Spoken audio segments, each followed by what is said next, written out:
अस्सलाम वालेकुम।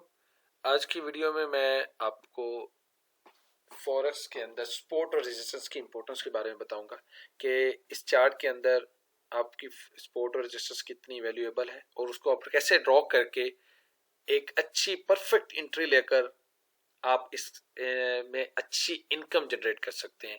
या लाइक कि आपको पोजीशन साइज कहाँ से एंट्री लेनी चाहिए, किस वक्त कौन सा टाइम बेटर है आपकी एंट्री के लिए, कौन सा बेटर टाइम है आपके एग्जिट के लिए। ये support resistance is a very important part of forex. इस वक्त जो सपोर्ट रेजिस्टेंस है वो बहुत इंपॉर्टेंट रोल है, बहुत अहम रोल रखता है आपकी मार्केट के अंदर एंट्री और एग्जिट के ऊपर। और बहुत सारे ऐसे ट्रेडर्स हैं जो सिर्फ सपोर्ट रेजिस्टेंस पर ही काम करते हैं, इसके अलावा काम करना पसंद नहीं करते। तो डिपेंड करता है कि आपकी सपोर्ट रेजिस्टेंस किस टाइम फ्रेम से किस टाइम फ्रेम के अंदर है। तो मैं आपको एक हाई टाइम फ्रेम से लेकर छोटे टाइम फ्रेम तक सपोर्ट रेजिस्टेंस बनाना सिखाऊंगा, ताकि और आपको उसकी इंपॉर्टेंस बताऊंगा, किस टाइम फ्रेम की कितनी इंपॉर्टेंस होती है, उसकी सपोर्ट और रेजिस्टेंस कितनी वैल्यूएबल है और किस चीज़ को मजीद आप ऐड करके सपोर्ट रेजिस्टेंस को बेटर कर सकते हैं। अगर कोई न्यू कमर है मेरे चैनल के ऊपर तो वो मेरी पुरानी वीडियोस को भी देख ले, ताकि उसको इसकी बेसिक्स जो फॉरेक्स की जानना चाहते हैं मेरी बाकी वीडियोस मौजूद हैं, वहां से उनको सीखा जा सकता है। तो आए हम स्पोर्ट रजिस्टर्स की तरफ नेक्स्ट चलते हैं। अगर मैंने यहाँ पे एक यूरो यूएसडी पेयर इस वक्त लिया हुआ है, अगर कोई नया है तो उनको मैं बताता चलूँ कि ये ट्रेडिंग व्यू प्लेटफॉर्म है, tradingview.com। आप वहां से जाकर ये प्रॉपर इस तरह चार्ट सेटअप ओपन कर सकते हैं। मैंने यूरो यूएसडी इस वक्त पेयर ओपन किया हुआ है, जिसके ऊपर मैं सपोर्ट रजिस्टर्स ड्रॉ कर रहा हूँ। सबसे पहले हम जो अपनी सपोर्ट रेजिस्टेंस निकालने की कोशिश करेंगे वो हम मंथली टाइम फ्रेम के ऊपर है। जो मंथली टाइम फ्रेम है ये बहुत ज़्यादा मोस्ट इम्पोर्टेंट आपके लिए पार्ट है, जिस पे आप सपोर्ट रेजिस्टेंस को, अपनी वैल्यूज़ को या उस पेयर की लॉन्ग टर्म मूवमेंट को डिफाइन कर सकते हैं कि मार्केट लॉन्ग टर्म किस साइड पे मूव करना चाह रही है। तो अगर हम मंथली इस वक्त सपोर्ट पे देखें तो एक दफ़ा मार्केट हमारी इस पॉइंट से, अगर हम मंथली टाइम फ्रेम में देखें तो ये मार्केट ऐसा पॉइंट है जिसपे मार्केट एक दफा आई, दोबारा आई, उसी जगह से उठी, फिर मार्केट दोबारा थर्ड टाइम आई, एक बिग मूव दी उसने ऊपर की तरफ, फिर कंटिन्यूसली मार्केट अप्रोक्सीमेटली उसी एरिया की तरफ आकर वहां से मार्केट दोबारा उछली। अच्छा, बेसिकली जो स्पोर्ट एरिया होता है उसको डिमांड जोन भी कहते हैं। फॉरेस्ट में स्पोर्ट जोन को डिमांड जोन भी कहते हैं और रेजिस्टेंस को सप्लाई जोन भी कहते हैं। बेसिकली ये जो सपोर्ट है इसको डिमांड जोन कहते हैं। यहाँ से आके प्राइस की डिमांड बढ़ती है, यहाँ से इस वो रेट आ जाता है जब मार्केट में जो बायर आ जाता है और वो उस वैल्यू को या उस करेंसी को वहां से बाय करना मैक्सिमम स्टार्ट करता है। क्योंकि वो वैल्यू कैसी होती है जिस वैल्यू से नीचे मार्केट को, बेसिकली मार्केट नीचे नहीं देना चाह रही होती है और एक बेहतर पॉइंट समझती है जहां से मार्केट उसको बाय करती है। अभी जिसको देखें कि यूरोस यूएसडी हमारी करंट जो स्टेट के ऊपर हमारे इस वक्त मार्केट में जो है यूरो यूएसडी, उसके ऊपर अगर आप देखें तो मार्केट में एक ऐसा पॉइंट है, एक ये रेजिस्टेंस है, लाइक ऐसे हमारा अगर हम देखें तो एक ये वाला भी एरिया है जो कि सपोर्ट और रेजिस्टेंस है।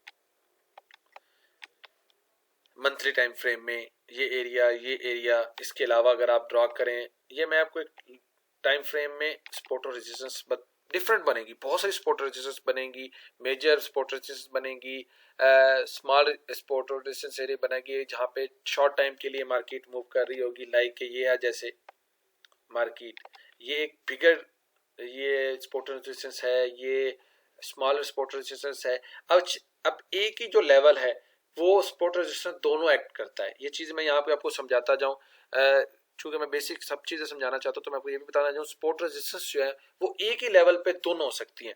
मैं मिसाल के तौर पर आपको इस तरह चीज़ बताता चलो कि लाइक ये एरिया में पहले ये सपोर्ट थी एरिया, ये area as a actor support कर रहा था, यहाँ से प्राइस आती थी और वापस ऊपर की तरफ हायर हो जाती थी, यानी कि वो वैल्यू सपोर्ट लेवल पे आकर वहां से मूव कर जाती थी ऊपर की तरफ। मतलब एक टाइम में आई, यहाँ से ऊपर गई, यहाँ से, लेकिन थर्ड टाइम जब वो फोर्थ टाइम आई तो मार्केट उसको ब्रेक कर दिया। अब क्योंकि ये एरिया ब्रेक हो चुका है तो नेक्स्ट टाइम जब मार्केट की प्राइस उस तरफ जाती है तो मार्केट में एक्सपेक्टेड है कि अब वो जो हमारी सपोर्ट एरिया था, लाइक मैं आपको यहाँ से बताता जाऊँ, जो हमारा ये सपोर्ट एरिया था ये मार्केट टर्न इनटू रेजिस्टेंस में कन्वर्ट हो जाती है। नेक्स्ट टाइम मार्केट वहां से रिजेक्ट करेगी। सपोर्ट जब ब्रेक हो जाती है तो टर्न इनटू रेजिस्टेंस, मतलब वो रेजिस्टेंस में कन्वर्ट हो जाती है, में मुंतकिल हो जाती है। और जो एरिया हमारा रेजिस्टेंस होता है जब वो ब्रेक हो जाता है तो वो सपोर्ट बन जाता है।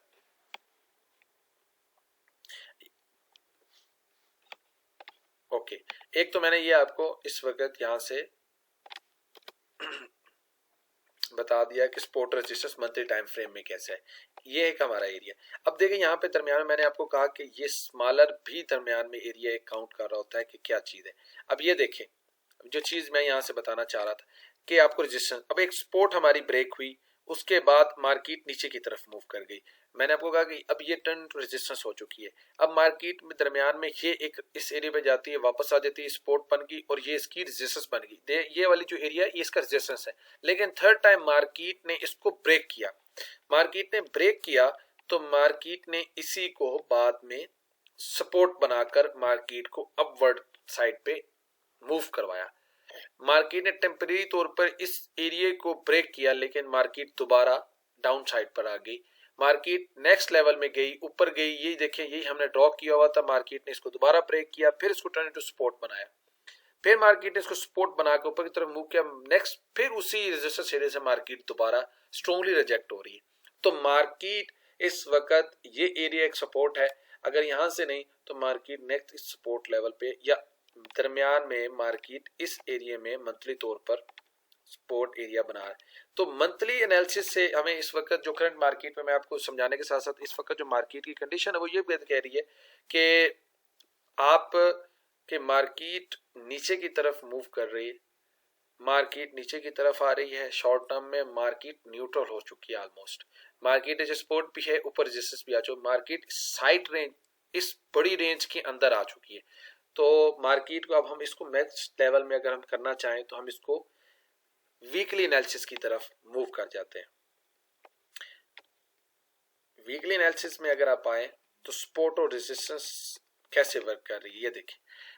मार्केट में वीकली टाइम के अंदर हमारा ये एरिया एक अच्छा सपोर्ट एरिया है। मार्केट जब मूव कर रही होती है तो मैं यहाँ पे आपको एजुकेशनल पर्पस के साथ साथ ये चीज बताता जाऊं यहाँ पे कि मार्केट में अब जब अपवर्ड साइड पे मूवमेंट होती है, तो जब green candle up side movement को इस वक्त बता रही है, जब आप अपवर्ड मूवमेंट जा रहा होता है तो मार्केट रेड कैंडल जो बनाती है वो आप आते हुए आपकी सपोर्ट बन जाती है, सपोर्ट बन जाती है। लाइक जैसे ये जा रही थी तो ऊपर जाएगी तो ये सपोर्ट बन जाएगी एरिया। अगर आपकी मार्केट नीचे की तरफ मूव कर रही है और ग्रीन कैंडल बनती है अप साइड की, तो वो आपकी बेसिकली अब ऊपर जाते हुए प्राइस को रोकेगी, यानी कि रेजिस्टेंस लाइन बनाएगी। वीकली टाइम फ्रेम में भी ऐसा ही है, मंथली में भी ऐसा होता है और डेली में भी ऐसा होता है।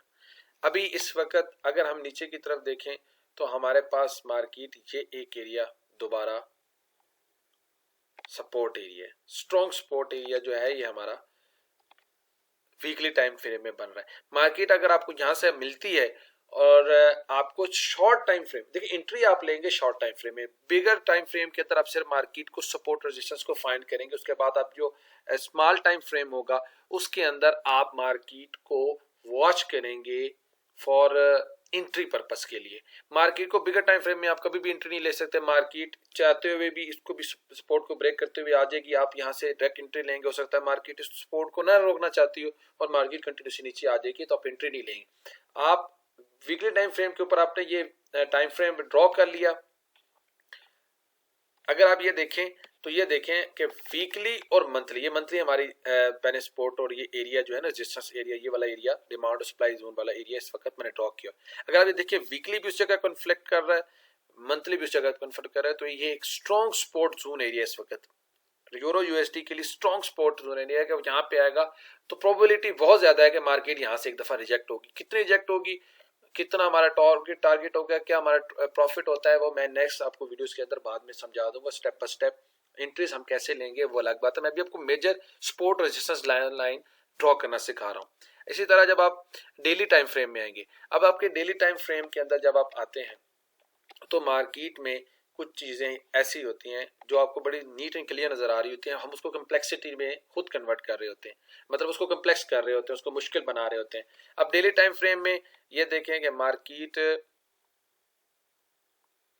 हमारे पास ये जो एरिया था,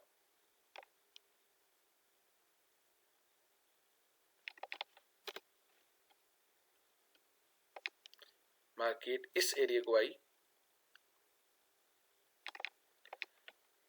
मार्केट ऊपर मूव कर गई।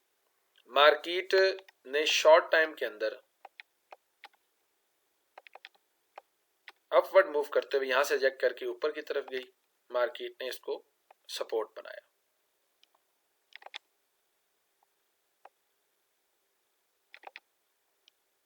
जो कि इस वीक तक शामिल होते हैं। अच्छा, मार्केट में यहाँ सपोर्ट रेजिस्टेंस ड्रॉ करते हुए ये ध्यान में रखिएगा, जो मार्केट की बॉडी के अलावा जो नीचे विक होता है, ये बहुत इंपॉर्टेंट पार्ट कर रही होती है। ये विक ही बेसिकली आपकी होल विक का जो एरिया होता है उसको आपने कवर करना है, अपने सपोर्ट और रेजिस्टेंस के जोन को। जोन आपके 30 से 40 पॉइंट का भी बन सकता है। लाइक जैसे आप मंथली में ड्रॉ करते हैं, ये एक मंथली बनी हुई तो मंथली तो हो सकता है 100-150 पॉइंट का जोन हो, एक बहुत बड़ा जोन होगा। अब देखिए जब हम डेली में आ जाते हैं तो ये लाइक देखिए 1.193 से ये कौन सा जोन हो गया 1 पॉइंट, ये 40 पिप्स के अंदर डिवाइड हो गया, स्मॉल जोन हो गया, जहां से उसको हम इजीली वॉच कर सकते हैं कि क्या चीज हो रही है। ये ऐसा ऐसा हमें एक स्मॉल पिप्स के अंदर हम मूव हो रहे हैं, स्मॉल जोन के अंदर आ रहे हैं, और हमारी कम रिस्क के ऊपर हम रिवॉर्ड कम पॉइंट के अंदर हमारे जोन के अंदर हमें मिल रहा है, ताकि हम इजीली एंट्री लेकर हम उससे एंट्री लेकर प्रॉफिट सेट कर सके और स्टॉप लॉस सेट कर सके। एक चीज ये जोन हो गया। डेली में ये हमने रेजिस्टेंस ड्रॉ किया। अब ये देखें मंथली में, डेली में ये मार्केट ने इस रेजिस्टेंस को, इस सपोर्ट को ब्रेक किया, तो मार्केट इस सपोर्ट को भी नहीं होल्ड कर सकी, कंटिन्यूसली नीचे आई। मार्केट वापस गई इस जोन को और इस जोन को, दोनों जोन को, रेजिस्टेंस को ये टच करने गई, यहां से गई वापस नीचे, यहां से वापस गई, उसी एरिया को दोबारा रीटेस्ट के नीचे आई। अब ये एरिया जो था नेक्स्ट डे वहां से मार्केट गई और अब कंटिन्यूस नीचे आ रही। अब अगर हम इसको देखें तो इस वक्त हमारे लिए ये एक एरिया भी बन चुका है। इसके अलावा हमारे पास ये एरिया भी है जो हमारे लिए स्ट्रॉन्ग सपोर्ट एक्ट कर सकता। अब यहां से आपको कौन सी सपोर्ट रेजिस्टेंस बेटर वर्क कर सकती है, इसके लिए हम बीच में साथ फिबोनाची लेवल भी यूज करते हैं। फिबोनाची लेवल क्या है वो हम फर्दर बताएंगे। मैं आपको भी सिर्फ इसमें सपोर्ट रेजिस्टेंस आप ड्रॉ करते जाए, मार्केट कैसे एक्ट करेगी कैसे नहीं एक्ट करेगी आप उसको एक दफा छोड़ दें। मार्केट में इस तरह आप कंटिन्यूसली अपना जोन ड्रॉ कर लें तो आपको सपोर्ट रेजिस्टेंस मिल जाएगी। यहाँ ये चीज रखें कि जो चीज ब्रेक हो जाती है, सपोर्ट वो टर्न इनटू रेजिस्टेंस में कन्वर्ट हो जाती है, सपोर्ट रेजिस्टेंस में मुंतकिल हो जाती है, रेजिस्टेंस सपोर्ट में मुंतकिल हो जाती है। इस वीडियो में मैं अभी ये सपोर्ट रेजिस्टेंस आपको समझाने का पर्पस था। आगे हम इस सपोर्ट रेजिस्टेंस को कैसे यूज करें, कैसे एंट्री लेंगे, ये मैं नेक्स्ट वीडियो में आपको बताऊंगा। इस वीडियो में अगर आपको कुछ चीज समझ ना आई हो तो प्लीज कमेंट करें और मुझसे क्वेश्चन पूछें, मैं इंशाल्लाह इसको आपको आंसर करूंगा। और आपको जो भी है कोई प्रॉब्लम आप इसमें कमेंट में मेंशन करके मुझसे पूछ सकते हैं। इस वीडियो में आजकल के लिए इतना ही। अल्लाह हाफिज।